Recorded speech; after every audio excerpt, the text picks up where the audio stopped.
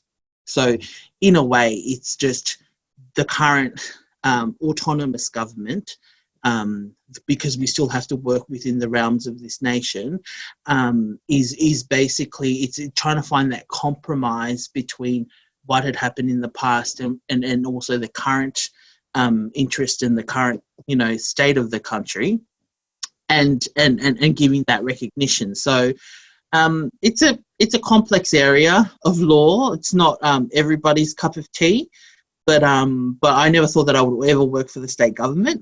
I've discovered that I think that I have been able to do some positive. Yeah, sounds and try and assist, if I can, the Indigenous communities get their native title through a consent determination. But there are instances where I've been involved in doing a few trials over complex areas of land, but that's just that's not something that I enjoy. But it's just part of my job. But in recent times, I've been involved in consent determinations from Tully, the Gulnay people, and these names I never knew them before I even did native title. Like North Stradbroke Island, they're the Quandamooka people's land. Like, have you don't know until you immerse yourself, or until you actually put yourself in their shoes, or actually come to realise that we are here and it's not our land. We're here to respect the traditional owners and the custodians of this land. Yeah, I guess. And we're grateful that they're letting us use it. So exactly. We can really empathise because we are from the same kind of mindset. And I think in terms of land, the easiest way I describe it to others is that, back in Samoa, my granddad is buried outside the front. We're buried on our customary land. So if there's a spiritual connection, it's the closest thing to a literal spiritual connection that you can get. And the kids play on the tombstone. The parents meet on the tombstone, and the teenagers hang out on the tombstone, and it is sacred, but it's also connected to us. And when I went back to Samoa the first time when I was like 11, that blew me away. That, oh man, we used to go to this place where everyone was buried, drive there. Who knows what that land is? It's council land back in New Zealand, and then move away. But this was a totally different flip on what it meant to be spiritually connected, not only to the land but to your ancestors when they were all lined up right on that land.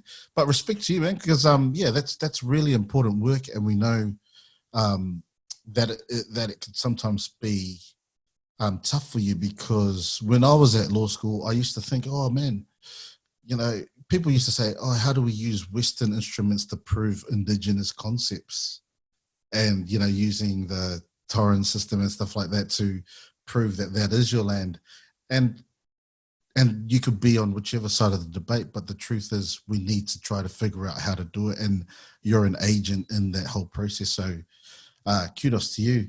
What about Trinity York? You mentioned it.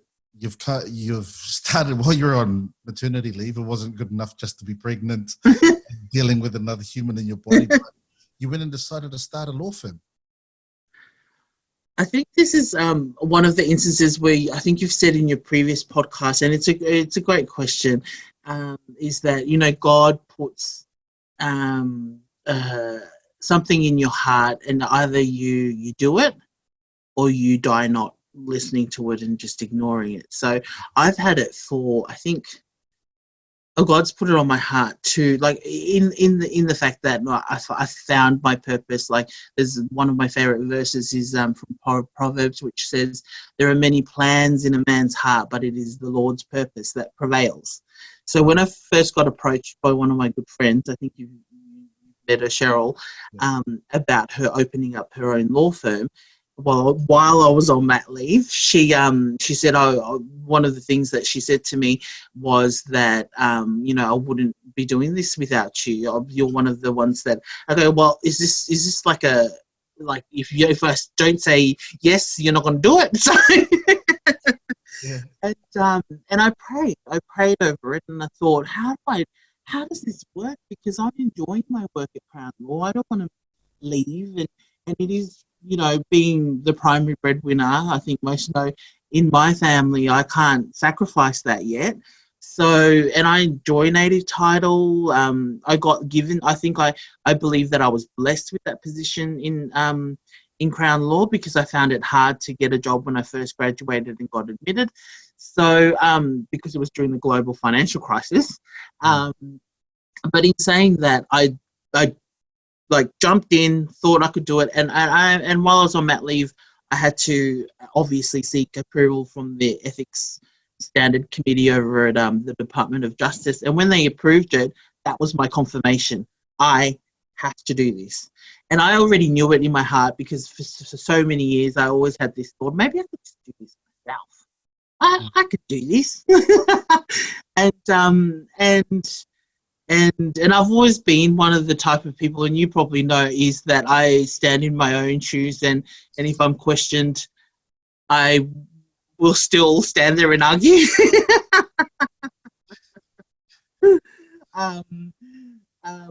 And that's always because I've always been raised as such to believe that, you know, we're created in the image of God, beautiful, wonderful, and splendid, and knowledge is power. And, you know, my dad's always wanted, he did his own contracting business without a degree or anything in through the labour scheme, and pushed for the whole labour scheme, and then became a church minister. So, you know, and that was with no experience or no degree in business. So I've always had that, and having the heart for service, like I said before, I couldn't say no. And I was getting a lot of, you know, requests for free legal advice on the side from Tongans, and it was hard for me to always say no, always being the type of person that I wanted to help. And I had to say no because I was limited to the work that I was doing at the State Department. But when I discovered that I could do both, limited to a few conditions, I just jumped at the opportunity, and it's been 3 years now. We've been going for 3 years, and we haven't had to really market the law firm. We've relied a lot on people we know, and I think there's just a need out there for our people. So I've got 3 other directors. There's Cheryl, Andrew, and myself. We all come from different backgrounds, and we've got an office just in the city, so it makes it easier. And most of what I do, like I said, is because of my interest in migration. I just continue to assist where I can on that instance. But I'm hoping it'll grow. We're all hoping that it'll grow and flourish in the future. And on that side note, I also, while I was on maternity leave, started up the Leilehua Maui, which is a kava plantation. The kava business. I'm not sure you were aware of that. So that's more my husband's job, but I'm the boss at the moment until the investor gets her investment. And we're currently working on pushing for this second pilot phase 2 kava, commercial importation of kava. So the department here has sought, the Australian government, the relevant department has sought submissions from the various stakeholders. So hopefully, and it's all in God's timing, because I didn't think that I would, you know, be on maternity leave and have more time to do more of this work. So we were already planning before I got pregnant with baby number 2 to harvest this year. Awesome. So we're looking to harvest. So I call them my other babies. So we've got like a 5-year-old cropped, 4-year-old, 3-year-old. So it's like we plant and harvest and all that every year, so that it just becomes, you know, a rotating thing. And the reason behind that is also an idea that my dad had, is that, you know, so that we can be our own bosses in the future and have the capital to tap into and work on our dream projects. So I'm hoping that will come into, and it will, I'm sure it will. God's doesn't disappoint, and nothing's impossible. So it's happening, even with COVID-19. That's it, because I've seen on TV recently that, you know, they're starting to advertise kava pills or wellness supplements, and they're saying kava as used in the Pacific. And then in my mind, I was like, man, is that another one of those things that they're going to go and use and exploit while sitting under our noses? Well, we've got all the resources. They come and, you know, hug us and say hi and then take. No, it's actually a push from the Fijian government. So Fiji Kava is one of the one of the big businesses from Fiji, and Vanuatu's been exporting for years as well. I think Tonga's just starting. We've just been, you know, selling it locally and exporting it to like the kava clubs overseas, to the diasporas. But you know, I'm not a kava drinker, my husband is, but if I can make money from it, sure. Yeah, and that's what's good, that we're taking ownership and control of our resources and taking them to market. There was another thing that you said in there, because you were going to do the law firm, you were already taking clients, or well, you weren't taking clients, they were your family. You were getting fielding calls from your family and stuff like that. You're pregnant at the moment. You work with Brisbane Tongan Community, you know, Pasifika TV and Radio, the church you're a big part of. So, because I know there'll be a lot of students out there who are inundated as well, how did you learn to say no, or is there an ongoing struggle? Oh, it's an ongoing struggle. Especially being Pacific Islanders, we're always a yes people, yes ma'am, yes sir type of personality, and that comes across when you jump into the workforce. And I think it's just because we've always been a yes sir, yes ma'am to our parents, so we treat any elder the same. I've now just discovered that I need to concentrate on me as well, because, you know, with all the recent mental health issues and everything, not saying that I have major issues with that, but it's just you need to take the time out to rest, the time out to concentrate on your families. So it's a constant struggle for me. I'm learning that I've discovered that I am now a senior professional. You've clicked over. I've always thought that I was still junior. So I've managed to then tap into the ability to delegate. I've got students that are hungry for development and developing their skills. So through the Pacifica Lawyers Association, I've managed to hone in and get 2 students to come in and intern at Trinity York. Obviously, it's all voluntary at the moment, but that has given me the ability to not concentrate too much on the work that I do there. And Cheryl's managed to, you know, supervise them, but then I do as well when I can, because and one of the other reasons why I said yes to Cheryl is when my grandmother, this is the adopted grandmother that I was referring to before, when they migrated, I didn't realise that when my parents went to Tonga to become church ministers, that her visa still hadn't been granted for 15 years. Wow. And she was still on a bridging visa. So while I was working full-time with Crown Law, I managed to argue with the department and get her a departmental ministerial intervention. And that eventuated to her getting her permanent residency. So in that, I discovered, I actually do this on the without sleep. But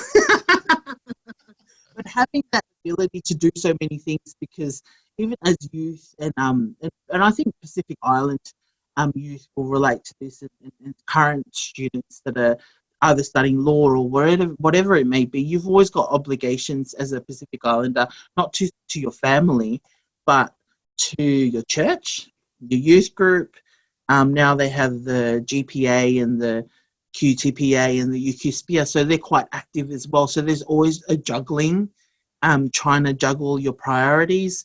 And I hope that answers your previous question, Andrew.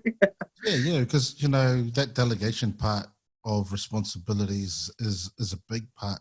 But what about if you just have to say no? And the other part of that question is the business side. How do you get them to pay? Well, I've learned to say no, and if they don't pay me, then I'm not going to do it. How did you? And if they don't want to pay me, I just refer them to someone else. Okay, yeah, fair enough, eh? Yeah. So I have a rule of thumb that I don't take on family. So I don't take on my first cousins. I give them to Cheryl. Like, not that I have had that situation, or if my close family that I do trust and know that will pay, I offer to do it pro bono. Like, I'm happy to do it pro bono, and that's when I give the opportunity to the students, the interns, to draft up the submissions, work on the stat decks, and I just settle it. And then in that instance, they get the experience. I don't spend the time or the money and energy because I don't have time. So, and I think now with my family and colleagues, understanding that we wear multiple hats and are always constantly busy. Unfortunately, money is time these days. And when I do say no, I have to explain to my family, if I don't get paid, I can't feed my child. I can't give her nappies. I can't. Like, you have to understand that. And also, in that instance, because I'm now a boss in our small law firm, I have the ability to offer installment payments. So instead of, you've got 14 days to pay this tax invoice, I'm happy to give clients, and most of my clients that are Tongan always ask for that. So we don't do legal aid for that reason. We can't pay our bills, but like the Tongans are more than happy to do installments, and if they need extensions, happy to give extensions, because we've all been there. We've all been there trying to get, trying to submit your application by due date, needing help, but not being able to pay for it. I think that's one of the options that I give them, my clients still keep on coming, and a few of them have referred other clients as well. So because we've been able to successfully assist them with their visas, so and that's just how we're developing our clientele in that front. It's a tough question, but really a business owner is best placed to answer it. And the reason why I ask it is because a lot of Pacific people might expect it to be free, but actually the transaction is a value exchange. And so if you're asking for it to be free, then you're kind of not valuing that person's expertise, especially you are a senior lawyer in your government job and you're a director of a law firm. And so to do it free, your hourly rate must be really high at the market. Imagine how much they're asking for, and it's a tough dance to dance for a lot of Pacific business owners. But you've done all that, but now you're a working mum. I think this is one of the most amazing things. Obviously, you've got one child and one on the way. How are you doing all this as a working mum? Oh, I'm blessed. I still have my parents around, and Nella. So my husband flies in. Like flies out to Tonga to check on and work and assist his dad with the kava plantation, and comes back. But he's been stuck in Tonga for the last since we were all together in Fiji. So since January. Yeah. He was supposed to come back in March, but he's now booked, and God willing, nothing happens. But he's on a flight tomorrow. Back, and then we'll be spending 2 weeks in a hotel. And shout out to Taniela over in Tonga, who's looking after the plantation. So I've got the support around me, and having been raised in an extended and holistic type community, I have that benefit.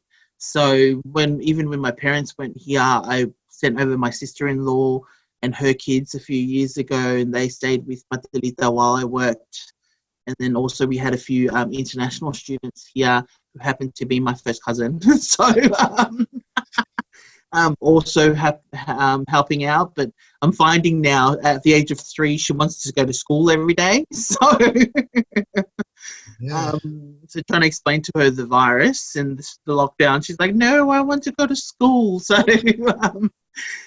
so in that sense, I think we have to think of it in the future when she is older, and also with Bub number 2. So, but I think coming from a big family, it helps. Yeah, it helps. And when is baby due? Baby's due at the end of July. Awesome. Baby boy, so yes. Another one of each. And the lawyer in me was like, yes, we have a boy to register our property in Tonga under. Yeah, so tell us about that for the Tongans who don't know much about the laws in Tonga. So you have to be a male to register your land? Unfortunately, even after several land commissions and so forth, the Land Act in Tonga is still set in which women can't own land. And to inherit land in Tonga, you need to be a legitimate male heir. So Matalita wouldn't be able to inherit land from Taniela. So the work around it is, and I think it complements our culture in which women are considered higher than men, as you pardon? Yeah, I was going to ask, because it's a matriarchal society. It's a matriarchal society. So your father's sisters, they're considered your fahu or your mehitanga, they're considered higher than you. And I think that was the balance back when they, drafted the legislation. I'm not sure, but if and in some instances, there are examples of where women misuse that power in some sense, where they end up taking, their brother's children away from them without consent. But in that sense, it's still like that's what we've got to work around. So when I found out that we're having a baby boy, the lawyer in me was thinking, yes, we can register any property that we have in Tonga under baby's name. But in saying that, you can also, women tend to take out leases over some property in Tonga. So there you can do like 99-year leases and take over parts of your family estate. But family estates are inalienable, so they get handed down from generation to generation. And I think it was that old Westminster type system where men, and it's legitimate male-born heirs get handed down. And because the property is there's not that much land to give around. I think that's probably a reasoning behind it. Or either, now you can buy up property, but if I were to buy it, I would have to put it in Daniela's name. Yeah. Mm. I really like that you're really proud of your Tongan heritage. You take your Tonganness everywhere you go. We've known each other for a little while now, and I know that of you. If I know anything of you, is that you take your identity with you. What does it mean for you to be a Tongan, especially when you're navigating quite white office space and things like that? I think any Tongan would say that we're quite proud people. Matima Tonga is a clear example of that. Most of the Tongans that probably were cheering for them had probably never watched rugby league, but when the boys decided to, not take the money and basically play for their country, notwithstanding that they would, lose this huge pay packet at the end of the day, and but the fact that they're representing their ancestors and their parents, it's a huge thing. And I think the same with Samoans. Man Samoa, like the previous interview that you had with the podcast with Apollo, it's so true. It goes to the heart of things, and you're right. I take my Tonganness everywhere, but I think it's just that ability to and when I was first you know, became a lawyer, I found it hard. I think I tried too hard to be white because I didn't want to be seen as a different person. But I went to an interview, one of my first interviews with an agency, trying to get just a paralegal law clerk type job after I graduated from law. And after the interview, like, I spoke like a white person. I dressed up like a white person, straightened my hair and everything. And afterwards, he's like, "You're Tongan." And I go, "Yes, I am." He basically said, "You should talk about that." And so from that interview, that's when I then developed, you know, the knack. And also, I think you know a bit of that story as well. When I first went into the legal profession, I was judged. I was judged from the get-go. And there were situations where people were being given, you know, opportunities when I had been there or had studied with this person, but because that other person was nepotism, basically, which you never think happens in Australia, but it does. And you know, and because their mother was the judge, so she got the job. So and I even got like, I had to transcribe for like 11 months as an admitted solicitor, just to, before I was recognised for my skill. And that kind of that made me question who I was. That made me question where my abilities. Like, you know, in law school, you're so confident, you know who you are, and it made me question whether I could be a lawyer when I was a transcriber.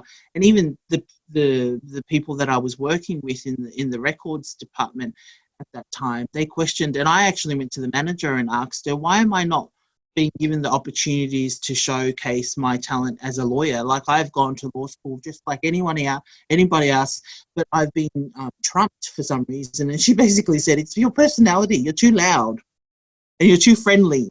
And I said to her, well, you need to go and tell those people that are saying that I'm too friendly that they need to go and read the history books on Tonga, because Captain Cook called us the Friendly Islands, and I am not changing my personality just because somebody else doesn't like it. That's awesome. Exactly. How can you be too friendly? Oh, I have no idea. Apparently, you have to be a certain type of person. I wouldn't say which office this was in, but you have to be a certain type of person, and that's just what they wanted. But because I was too, like, I worked in chambers at that time, and because I was too, I think, outspoken and friends with people, and I was friends with the director and so forth of this office, and was involved in the social committee. But we're Pacific Islanders, we're social people. We're charismatic. Like, we always try and joke around, and that just helps us be who we are. So in that sense, I had to prove. I was like, I ignored her. I'm like, I don't care. So and in that sense, it made me stronger in my faith, because then I had to just hold down and basically have faith that God had another door that would open. Because I always thought I wanted to work for this office. I want to fight, you know, against crime and whatever, but it never happened. And that's why I say my position now in Crown Law, working in native title, is a blessing, because then I got a phone call because I went for an interview with this with Crown Law, and they said after the interview, oh, you're too overqualified, because I was an admitted solicitor applying for a paralegal job, and they told me that I'm overqualified for the job. Obviously, yes. And they said they'll keep my resume on, you know, on the books for 6 months, and if anything else happens, they'll ring me. I never believed that line, but that actually happened. 6 months later, I got a phone call, and they offered me the job, and I was actually starting to move up the chains in the other office. Okay. Because then the deputy director kind of knew, oh, she's got a skill, she can do this, she can do that.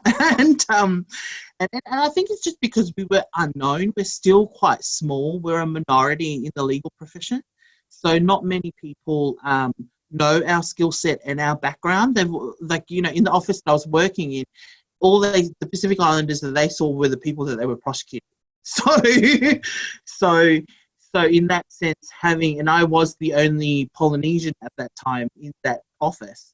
I still am I think in Crown Law, still the only Polynesian, or Pacific Islander, someone from Oceania.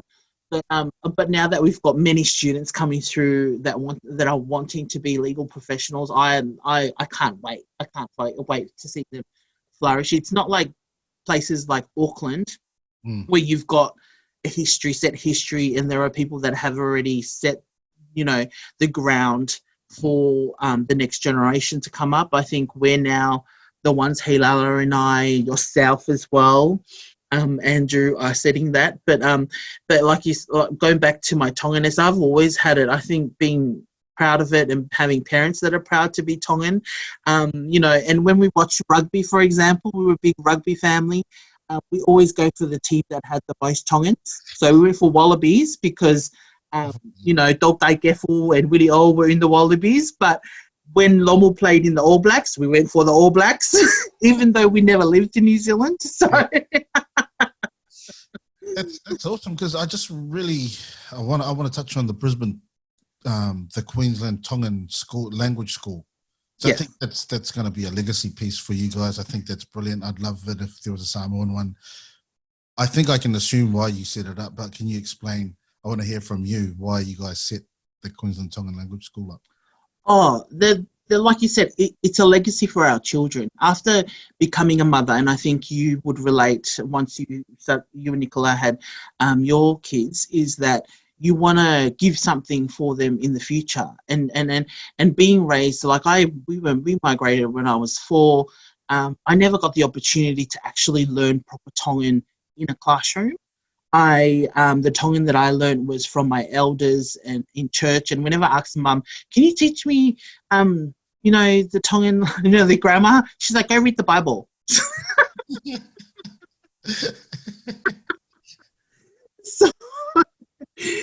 So I never had that. I think she managed, when we were young in Melbourne, she managed to convince the principal at the school that we were at to employ her sister, who was a teacher in Tonga, to teach us Tongan. So I got taught the alphabet up until grade 1, and then we moved from that area, so she was no longer teaching us Tongan.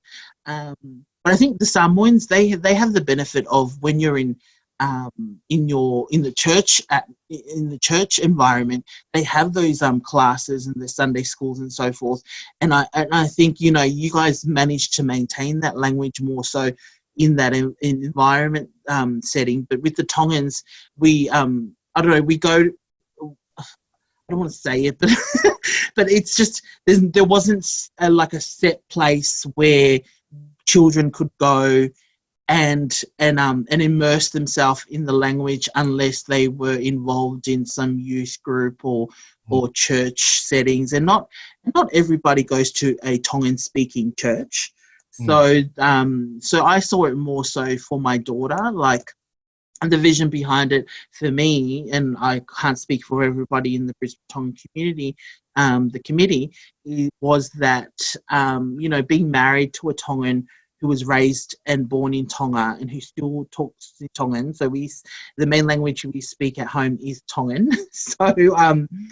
So I didn't want her to be whiaparangi when she goes back to Tonga and not be able to communicate with her first cousins and her grandparents. So that's why I made a promise with my husband, is to take our children to Tonga every year for Christmas or whatever holidays that we could take, so they can practice her Tongan.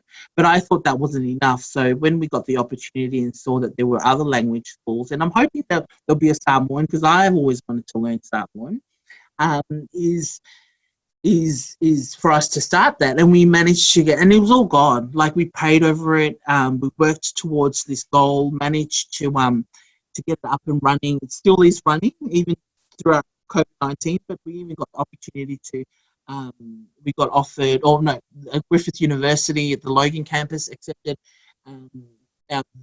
for the school to use the facilities there. So, and free of charge. Wow. That's why I say, oh God, because what university is going to allow us to use their campus free of charge on a Saturday? Because when we applied for all these other high school classrooms, they were like making us pay or making us wait or cancelled our application for who knows what reason. But once we started, we discovered there were so many Tongans that we didn't know in the community. There's like, you know, the Hawhekasi Tongans, people married to Tongans. So, and now being able to offer the classes via Zoom online during COVID-19, we're getting students from the Northern Territory, we're getting students from WA. So we're hoping we can maintain that once the classrooms open up again at Griffith. And having that ability to also share our culture, not just our language, but also our history with our Tongan students. I'm also going to enroll in the advanced class once I have time, because I want to be able to be more fluent in the Tongan language. And like I said, I never got the benefit to sit there and read books. Like when I was growing up, I never knew that my auntie Gonai was a professor in you know, education, and she wrote poems on, you know, You the Choice of My Parents. So I never got that benefit, and I want to be able to, you know, share that with my daughter, where she can learn the scholars, the Eberiha offers, the you know, the scholars from our not our small islands, but our big oceans. Yeah, that's right. That's amazing, and it's, you know, it really does sound like, it's funny because things come around. You want to take your kids back every year, just like you were taken back every year, and you want to teach the language and you want to teach the tradition and custom. And you know, Nick's a Qd Tongan. Her granddad was Tongan, and so we're interested in that language school too. And we see, you know, our cousin Junior and Catherine took their kids over. Yeah, really looking forward to enrolling the kids. But I think that there are so many aspects of your life that are legacy, you know, traversing this native title thing, the Tongan Language School, starting up Trinity York Legal and Migration. And it's really driven from a beautiful place of service, and it's been role modeled from your parents who stood up for the truth and who stood up for justice. And that's what I can see you doing. Any last tips mostly for students who are coming up? Because I think a lot of students will tune into this one, especially those in law school, but let's not narrow it to law.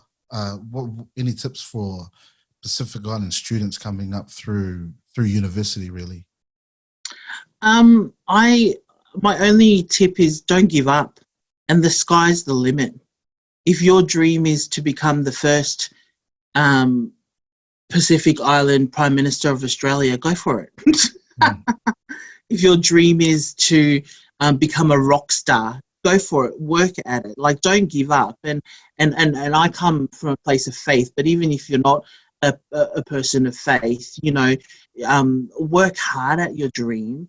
You know, don't let other people put you down just because you're young, but set that example by basically showcasing your talent. You know, and also use the people around you. You've got family, loved ones that care for you. Don't ignore them. They're there to help you, even though some of them may not have degrees or are not studying, but they're your first teachers in life. Like your parents, your grandparents, they would have prayed over you, or they would have, you know, they cared for you. So, and they still care for you. So in that sense, and if you don't have that, that community around you, there are services, I think, available for students and also professionals. Like for legal professionals, we're pushing from Pasifika background is Pacific lawyers, or even Brisbane Tongan Community. We're happy to help out. But there are so many other services available. Like I used to volunteer for Women's Legal Service. If you're going through any DV, that's also a great, you know, legal clinic. And if your dream is something that you're being told by someone you're not good enough or can't, do it because, you know, you're not smart enough. Well, show them, prove them wrong. Don't let it put you down. Like, I had an uncle that told me that I wasn't smart enough to be a lawyer. Who's laughing now? He's now asking me for legal advice.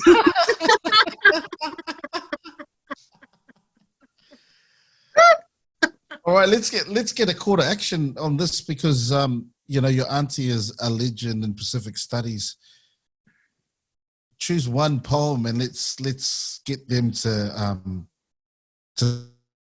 dig that one out, and you know, the one that you think will impact them the most from Professor Konei. My favourite poem from my auntie, all respect to her, is actually the one that I mentioned before, You, the Choice of My Parents. I'll read it out, and I think it's a great idea to get the students or whomever. I'm happy to receive any comments on analysing this poem because I never got the opportunity to do so. But I understand in Tonga they have a syllabus in the schools where they break down auntie's poems, and this is one of the ones. It's actually, my auntie did tell me that they've translated it into Chinese and Indian. So it relates. I've used it in the past. And I'll read it out. I'll read it out now. You, the choice of my parents, you come clad in your fine mats and tapa cloth, your brown skin bursting with fresh perfumed oil, your eyes shining like stars in a clear night. You, the choice of my parents. You will bring them wealth and fame with your Western type education and second-hand car, but you do not know me, my prince. Save that I am firstborn and have known no other man. I fit your plans and schemes for the future, but you cannot see the real me.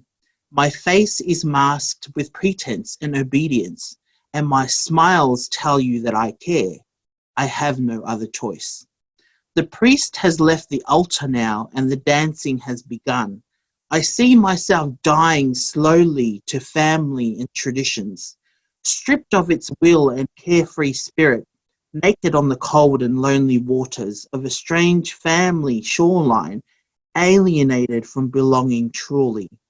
I love as a mere act of duty. My soul is far away, clinging to that familiar ironwood tree that heralds strangers to the land of my ancestors. I will bear you a son to prolong your family tree and fill the gaps of your genealogy. But when my duties are fulfilled, my spirit will return to the land of my birth, where you will find me no more except for the weeping wallows along the shore. And the big smile at the end. That's I awesome. Listening to that, you get what the meaning behind the poem is. Exactly. And why Indians relate to it. More so than Tongans and Pacific Islanders now. Oh, that's awesome, and what a way to close it. Thank you so much, Lehua. You're a superwoman. You're a working mum, and you're not just a working mum, but you're working in really important spaces. You're not only an employee, but you're a business owner. You've got businesses across in the Pacific and here in Australia, and then you serve so much. You serve the community so much in various ways with Brisbane Tongan Community, the language school, the Pasifika TV and Radio, the church, Pacifica Lawyers Association, Queensland, and so forth. I know I've missed some, but the world is better because of your service, and I know that it's just a continuation of the legacy your mum and dad and your grandparents have role modeled to you. So thank you so much for joining us on the show. It's been an absolute pleasure. I didn't know it would go so deep so quick. It's kind of like the Gold Coast beaches, you know, sometimes you step in and it goes straight deep. Yeah. But yeah, really drifted well, I didn't know either, but Mum's already given me the okay. She wants me to write a book about it. So awesome. Well, maybe you can transcribe these. Yeah, true. Thanks, Andrew. Thanks for having me. And honestly, all glory to God, man. I couldn't do it without the man upstairs.